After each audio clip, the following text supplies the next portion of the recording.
नमस्कार दोस्तों, स्वागत है आपका रीजनिंग रिसीसर एप्लीकेशन पे। बच्चों, आज मैं आपके लिए लेके आया हूँ पटवार 2025 के लिए mock test number 14। 13 mock test हम करा चुके हैं। आज 14 मॉक टेस्ट की हम बात करेंगे। किस तरह के एग्जाम्पल टेस्ट में आए थे उस पर हम चर्चा करने वाले हैं। ये फर्स्ट नंबर का एग्जाम्पल था। 6 व्यक्ति हैं, सी डी ई एफ जी और एच उत्तर की ओर मुख करके सीधी रेखा में बैठते हैं। ठीक है साहब, देख लेते हैं। 1 2 3 4 5 और एक 6। आपसे लिखा है जी के दाईं ओर केवल 3 लोग बैठते हैं। ठीक है। जी और ए के बीच में 2 व्यक्ति बैठते हैं। ठीक है। सी एफ के ठीक दाईं ओर बैठता है और जी के ठीक बाईं ओर बैठता है। ठीक है। अब बचा कौन है? आगे लिखा है एच ई के निकटतम पड़ोसी नहीं है, तो एच को यहां बैठा दो। बचा कौन है? सी। डी। डी बचा है। ये हो गया सॉल्व। जी और ई के बीच में कौन बैठता है? जी और ई के बीच में एच डी बैठते हैं। ऑप्शन आएगा डी ऑप्शन। इस तरीके से सॉल्व होगा। फर्स्ट नंबर का एग्जाम्पल था ये, इसका आंसर आने वाला है। अब बढ़ते हैं आगे। अंग्रेजी वर्णमाला में दूसरे तथा अंतिम स्वर के बीच में कितने अक्षर होते हैं? इंग्लिश अल्फाबेट की बात हो रही है। कौन कौन से होते हैं देखो।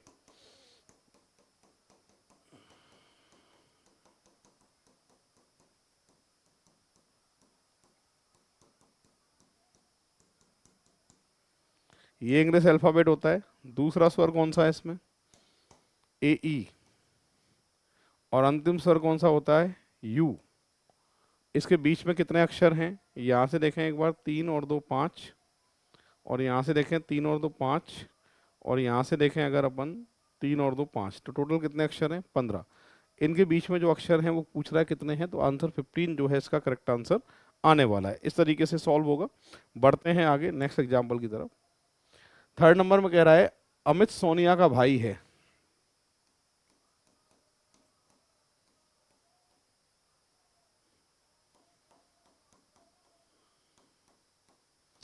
अमित सोनिया का भाई है, ज्योति निकिता की बहन है, सोनिया सतीश के पिता की बेटी है। सोनिया सतीश के पिता की बेटी है, इसका मतलब सतीश भी इनका एक भाई है। आगे लिखा है निकिता कविंदर की बेटी है, ज्योति अमित की माँ है। ये सब बच्चे किसके बेटा? ज्योति के हैं। ज्योति किसकी बहन थी? लिखा हुआ है निकिता की बहन थी। और ये किसकी बेटी हैं दोनों? कविंदर की।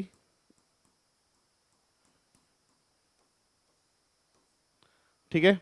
आगे लिखा है मुकेश निकिता की इकलौती बहन का पति है। ज्योति का पति है मुकेश। आपसे पूछ क्या रहा है सतीश का कविंदर कविंदर से क्या संबंध है? कविंदर का सतीश कौन है? नाती, ग्रांडसन, ऑब्लिक नाती। ऑप्शन की बात करें तो ए ऑप्शन जो है इसका करेक्ट आंसर माना जाएगा। इस तरीके से ये सॉल्व होगा। बढ़ते हैं आगे। 4 नंबर का एग्जाम्पल है। 60 डब्बे हैं, एक के ऊपर एक रखे हुए हैं, किंतु इसी क्रम में होना अनिवार्य नहीं है। 1 2 3 4 5 6 और एक 7। 7 डब्बे हैं। इसमें लिखा है के और जे के बीच में केवल 5 डब्बे हैं। के और जे के बीच में 5 डब्बे हैं। ठीक है। 5 डब्बे हैं। आगे लिखा है एल को पी के ठीक ऊपर रखा गया है। एल को पी के ठीक ऊपर रखा गया है, एम को एन के ठीक नीचे, ओ को जे के ऊपर किसी एक स्थान पर रखा गया है, ओ को जे के ऊपर किसी एक स्थान पर रखा गया है। ठीक है। तो जे यहाँ आएगा, के यहाँ आएगा, 5 इनके बीच में हो गए, और जे के ऊपर ओ कहीं भी आएगा। ठीक है, देख लेते हैं इसको भी। आगे लिखा है एन को के ठीक नीचे रखा गया है। एन को के ठीक नीचे रखा गया है। N M. ठीक। ठीक नीचे रखा गया है। और आगे लिखा है एन और जे के बीच में कितने डब्बे हैं? तो जाहिर सी बात है ये लगातार आएंगे। लगातार आएंगे, मना थोड़ना है। के और जे के बीच में केवल 5 डब्बे हैं। एल को पी के ठीक ऊपर रखा गया है। ठीक है। और एम को एन के नीचे रखा गया है, ले लिया मैंने। ओ और जे के ऊपर किसी स्थान पर रखा गया है। एन को के ठीक नीचे रखा गया है, ये ठीक है। और एन और जे के बीच में कितने डब्बे होंगे, ये आपसे पूछ रहा है। एन और जे के बीच में कितने डब्बे होंगे। आप कहीं भी रख दो, किसी को भी आंसर पे कोई फर्क पड़ने वाला है नहीं वैसे तो यहाँ पर एल पी है, तो यहाँ पे ऊपर की साइड में ओ लिख सकते हो। इनकी स्थिति चेंज हो सकती है, पर आंसर में चेंज नहीं आने वाला है, क्योंकि एन और जे के बीच में पूछ रहा है कितने डब्बे हैं। एन और जे के बीच में कितने डब्बे हैं, 4। ऑप्शन की बात करूं तो डी ऑप्शन जो है इसका सही आंसर होने वाला है। ठीक है भाई, इस तरीके से होगा ये। इनमें से अलग को ढूंढना है कि अलग जो है वो कौन सा है। ये भौंकने के लिए आता है, ये चीखने के लिए आता है, और ये जोर जोर से चीखने के लिए आता है, जैसे भेड़िया चीखता है। और ये आता है घूमने के लिए। तो अलग जो माना जाएगा वो कौन सा ऑप्शन माना जाएगा, सी ऑप्शन। सी ऑप्शन जो है इसका करेक्ट आंसर है। आगे 5 लोग हैं परिवार में, नाम लिखे हैं। ओ विवाहित है। इनमें से एक विवाहित जोड़ा है, ओ अविवाहित है, और के का भाई है, अनमैरिड है ये। ठीक है, आगे लिखा है एन ओ की बहन है।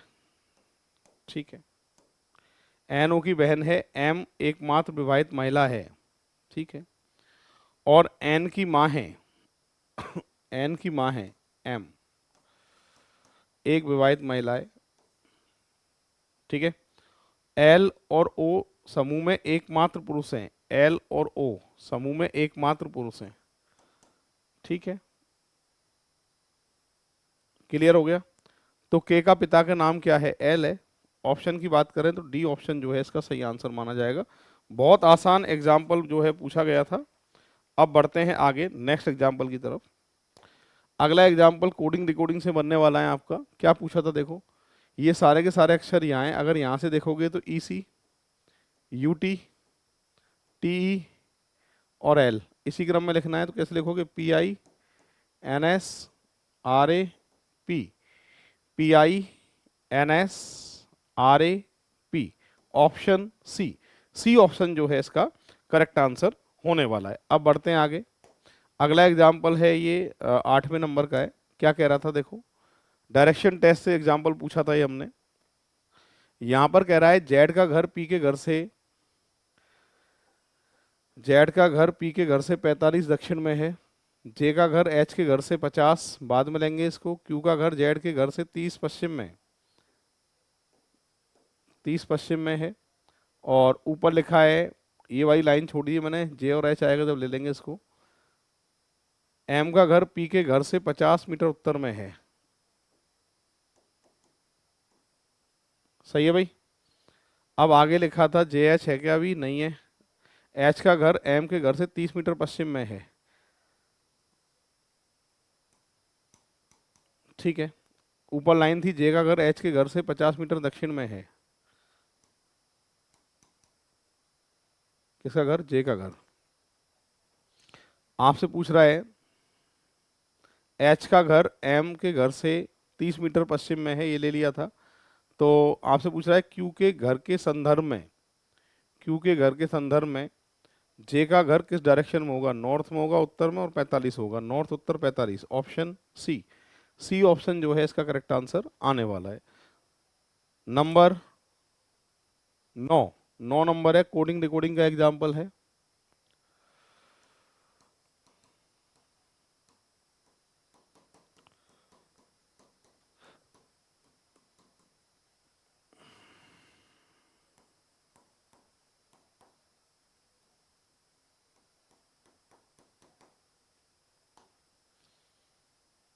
नंबर लिख रहा हूं इनके ऊपर।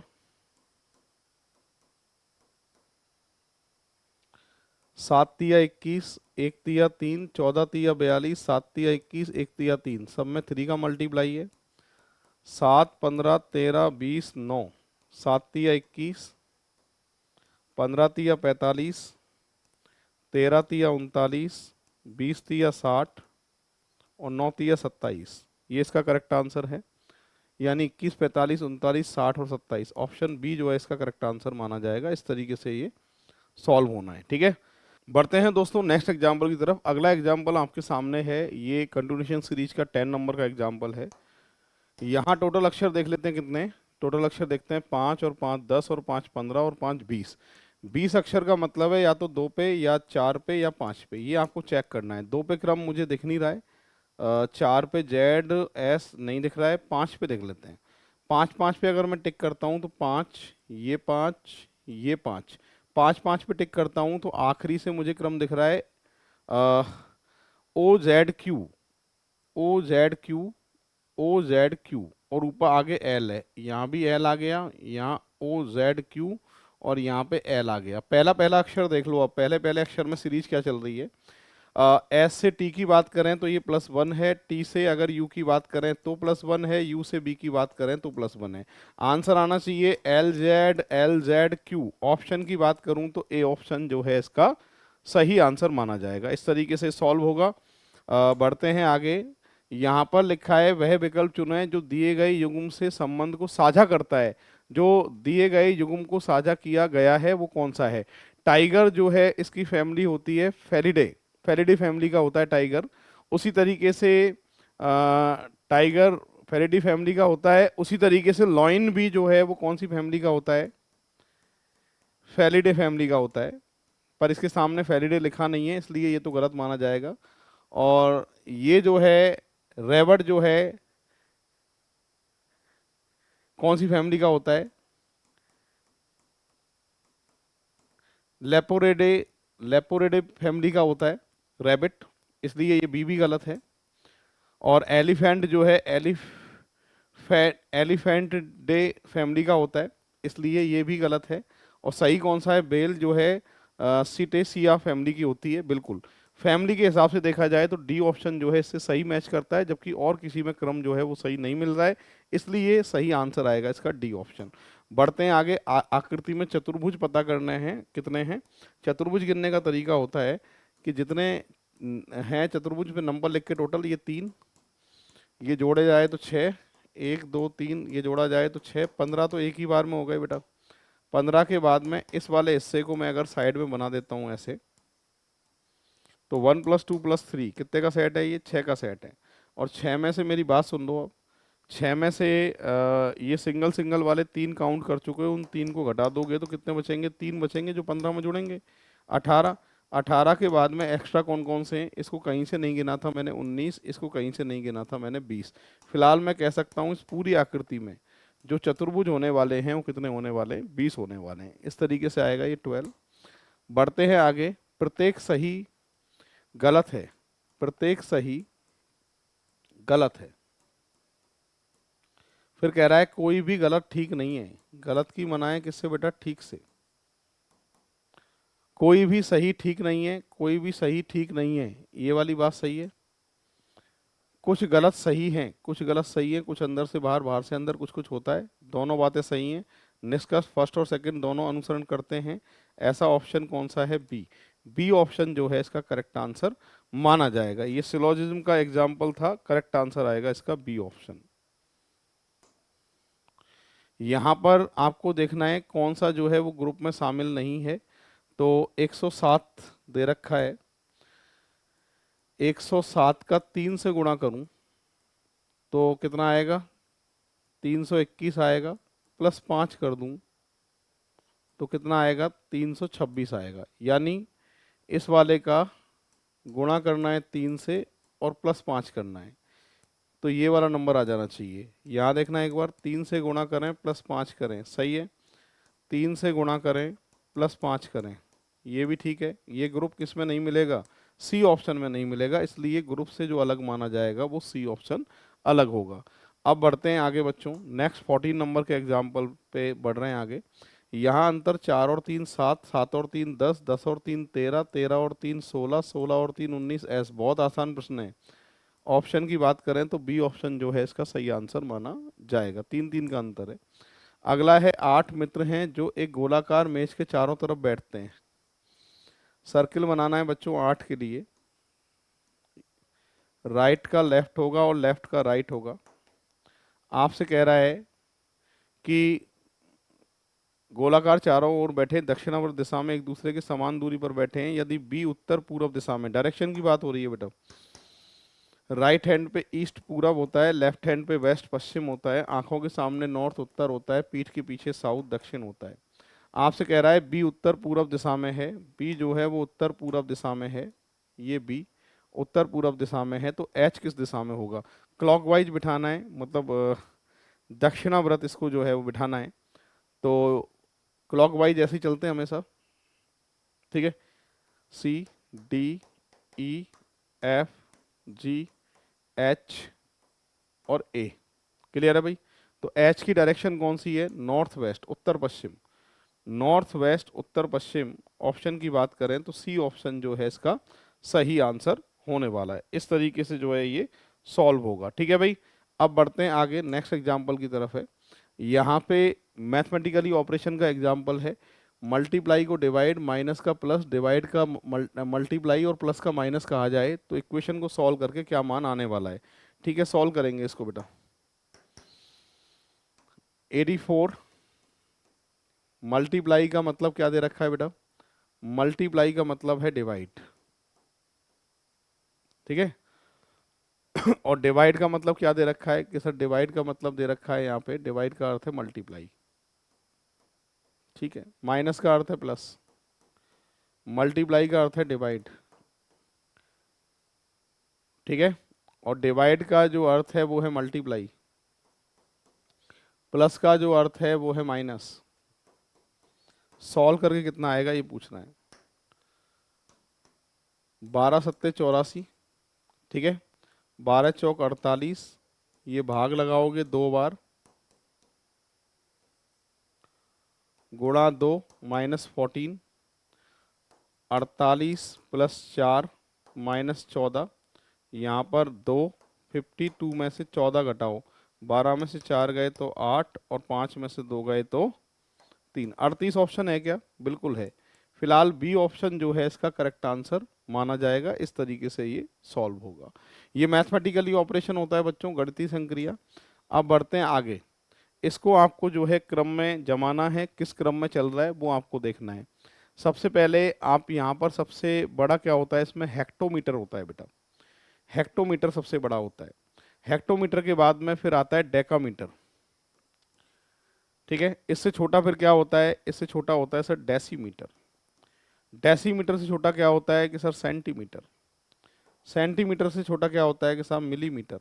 लाइन से जमाएं तो 1 नंबर हमने 3 को दिया था, 2 नंबर 1 को दिया था, 3 नंबर 5 को दिया था, 4 नंबर 4 को दिया था और 5 नंबर 2 को दिया था। 31 54 2 ऑप्शन की मैं बात करूं तो करेक्ट आंसर सिक्वेंशियल ऑर्डर का जो आएगा वो डी ऑप्शन इसका सही आंसर आने वाला है। इस तरीके से सॉल्व हुआ है। पूरी क्लास देख लो, 18 प्रश्न हो चुके हैं। अब बढ़ते हैं आगे, इसका जल प्रतिबिंब आपको देखना है किस ऑप्शन पे, दर्पण प्रतिबिंब देखना है किस ऑप्शन पे आ रहा है, यानी इसको पलट के इधर लाना है आपको। ये जो त्रिभुज है ये इधर की साइड है तो ये इधर की साइड होना चाहिए। तो यहाँ पर अगर मैं देख रहा हूँ तो ये ऑप्शन पहले सही बना देता हूँ मैं आपके सामने। ये ए ऑप्शन है, ये ए ऑप्शन है, ये बी ऑप्शन है, ये सी ऑप्शन है और ये डी ऑप्शन है, ठीक है। अब यहाँ पर देखो बी ऑप्शन तो फाइनल है, हो नहीं सकता क्योंकि ये डिजाइन अलग है, ये डिजाइन अलग है, तो बी तो कट गया, बी तो होगा नहीं, फाइनल हो गया। और यहाँ पर अगर देख रहे हो तो ये वाली लाइन में थोड़ी सी जगह दिखनी चाहिए थी, यहाँ जगह बिल्कुल नहीं दिख रही है, तो ए भी नहीं होगा, फाइनल हो गया। अब मेरी बात आती है सी और डी पे। सी और डी में बात करूं तो त्रिभुज का मुंह जो है वो इधर है तो इधर की साइड आना चाहिए, तो ये डी ऑप्शन नहीं हो सकता, तो बचेगा क्या आंसर? सी।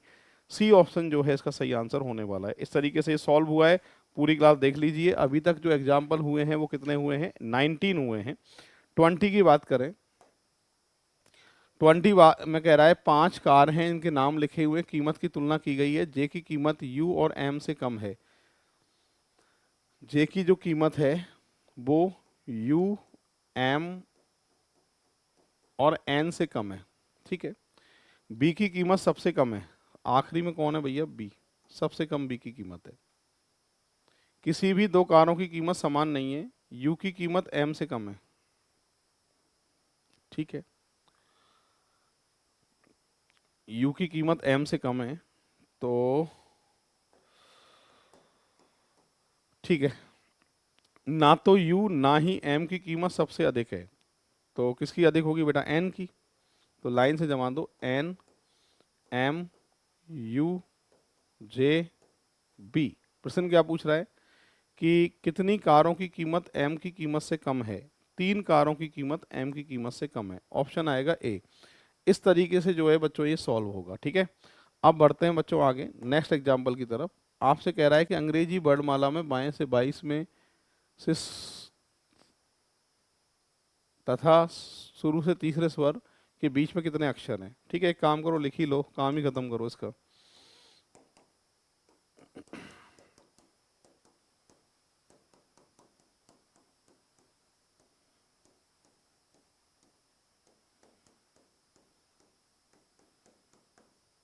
ठीक है, यहाँ कह रहा है कि अंग्रेजी वर्णमाला में बाएं से 22वां, 22वां कौन होता है? वी होता है। बाएं से 22वां और तथा शुरू से तीसरा स्वर, तीसरा स्वर कौन सा होता है? ए ई आई, तीसरा स्वर। इनके बीच में कितने अक्षर हैं ये आपको देखना है। तो यहाँ से देखें, 3 और 2 5, 3 और 2 5 और 2 7, 17 अक्षर, 12 अक्षर जो है इनके बीच में है। फिलहाल 21 का जो है वो डी ऑप्शन करेक्ट आंसर माना जाएगा। इस तरीके से जो है ये सॉल्व होगा। अब बढ़ते हैं आगे। अगला एग्जाम्पल पैसेज का है। पूरी क्लास इस पैसेज को एक बार देख लीजिए और फिर उसके बाद जो है अपन सॉल्व करेंगे इसको। पूरी क्लास देख लो क्या लिखा हुआ है। अब मैं समझाता हूं इस पैसेज को, सुनो। यहां पर लिखा है कि आमतौर पर यह माना जाता है कि यदि किसी वर्ष मानसून कम हो तो उसका लाखों लोगों के जीवन पर महत्वपूर्ण ढंग से नकारात्मक असर होता है। मानसून कम हो तो, ठीक है। कुछ जीवन जैसे कि किसानों की फसल कम होने से सीधे प्रभावित होंगे, दूसरे परोक्ष रूप से प्रभावित होंगे क्योंकि आर्थिक विकास धीमा हो जाएगा। ओके, कम मानसून से। इसी तरह अच्छी मानसून वाले वर्ष में बहुत से जिंदगी में मुस्कान और समृद्धि ले आते हैं। मतलब मानसून बहुत जरूरी है, ये कहना चाहता है। उदाहरण के लिए भारत ने हाल ही के वर्षों में निष्पादक वर्षों के बाद विकास दर में तेज उछाल दर्ज की है। ठीक है साहब, यह दुर्भाग्यपूर्ण चक्र लाखों गरीब और अभाव जिंदगियों को प्रभावित करता है, लेकिन ऐसा होना जरूरी नहीं है। वित्तीय अर्थशास्त्र की शब्दावली में मानसून का जोखिम विशाखित की जा सकने वाला जोखिम है। दूसरे शब्दों में यह एक बीमा जोखिम है। हालांकि हर कोई सोचेगा कि जब हर किसी पर खराब मानसून का प्रतिकूल प्रभाव पड़ रहा हो तो उसके बदले बीमा कौन उपलब्ध कराएगा? उत्तर है अंतर्राष्ट्रीय निवेशक। ओके, तो अंतर्राष्ट्रीय निवेशक के बारे में बात हो रही है और मानसून के बारे में बात हो रही है। अब इससे रिलेटेड क्या प्रश्न पूछे हैं? ये पूछ रहा है कि पिछले कुछ वर्षों के दौरान भारत में केवल हर एकांतर वर्ष ही अच्छा मानसून आया है? कहीं भी पूरे इसमें एकांतर वर्षों में ही अच्छा मानसून आया है, ऐसा कहीं लिखा है क्या? पूरे पैसेज में कहीं भी नहीं लिखा है। और जब जिसके बारे में बात ही नहीं होगी तो उसके बारे में ना तो तुम सही कर सकते बेटा, ना गलत कर सकते। जानकारी अधूरी जो है ऐसे प्रश्न का आंसर होता है। तो यहाँ पर निश्चित रूप से सत्य गलत, संभव से सत्य गलत, डाटा अपर्याप्त है। बिल्कुल हमारे पास कोई जानकारी नहीं है इसलिए डाटा अपर्याप्त है। 3 नंबर का ऑप्शन इसका सही आंसर होने वाला है। अब बढ़ते हैं बच्चों आगे। भारत में बाहर के अधिसंख्यक लोग भारत में खराब मानसून से प्रभावित नहीं होते। बाहर के अधिसंख्यक लोग भारत में खराब मानसून से प्रभावित नहीं होते। नहीं होते वाली बात कहीं है, प्रभावित होते हैं भाई, नहीं होते हैं ये वाली बात। और दूसरी बात, बाहर के भारत से बाहर की बात हो रही थी क्या कहीं भी? यहाँ पर जितनी भी बात हो रही थी वो सब भारत के बारे में बात हो रही थी। भारत के बाहर के बारे में कोई बात ही नहीं है इसके अंदर। और मैंने कहा था जिसके बारे में पता ना हो सही गलत नहीं करते, सीधे जानकारी अधूरी करनी होती है। इसलिए इसका निश्चित रूप से सत्य सत्य असत्य गलत होगा। आंसर आएगा डाटा अपर्याप्त है, क्योंकि बाहर के लोगों की हमारे पास कोई जानकारी थी नहीं पूरे पैसेज के अंदर।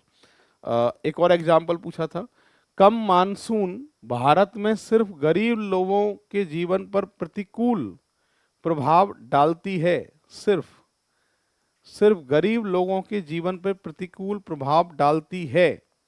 तो ये वाली बात है, गरीब लोग प्रभावित तो होते हैं मानसून से, जाहिर सी बात है। सिर्फ उन्हीं पे प्रतिकूल प्रतिकूल प्रभाव डालती है, ये बात निश्चित रूप से सत्य तो नहीं होगी, संभवतः सत्य भी नहीं है, आंकड़े जो हैं वो पूरे हैं, संभवतः असत्य, 100% असत्य नहीं। तो आंसर आएगा निश्चित रूप से असत्य।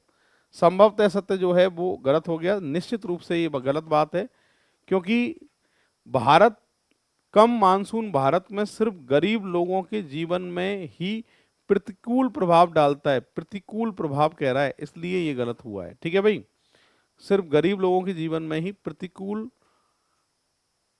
प्रतिकूल का मतलब विपरीत होता है, ठीक है भाई, अनुकूल का मतलब होता है, इसलिए ये बात जो है 100% गलत है। तो फिलहाल इसका जो आंसर है वो फोर्थ नंबर का आंसर जो है सही माना जाएगा। बढ़ते हैं आगे। यहाँ पर लिखा है बेटा पी का नंबर 16 पे आता है और टी का नंबर 20 पे आता है, पर ऐसे नहीं हो रहा है, पी से आर +2 होता है, आई में +2 करूं तो क्या आएगा बेटा, के आएगा, और टी का होता है 20 और आर का होता है 18, दोनों को जोड़ें 38, सही है भाई। एम का 13, के का 11, जोड़ना यार एक बार, 24 आएगा। के 24 ऑप्शन है क्या? यस सर, डी ऑप्शन जो है इसका करेक्ट आंसर माना जाएगा। इस तरीके से सॉल्व होगा। पूरी क्लास देख लो एक बार।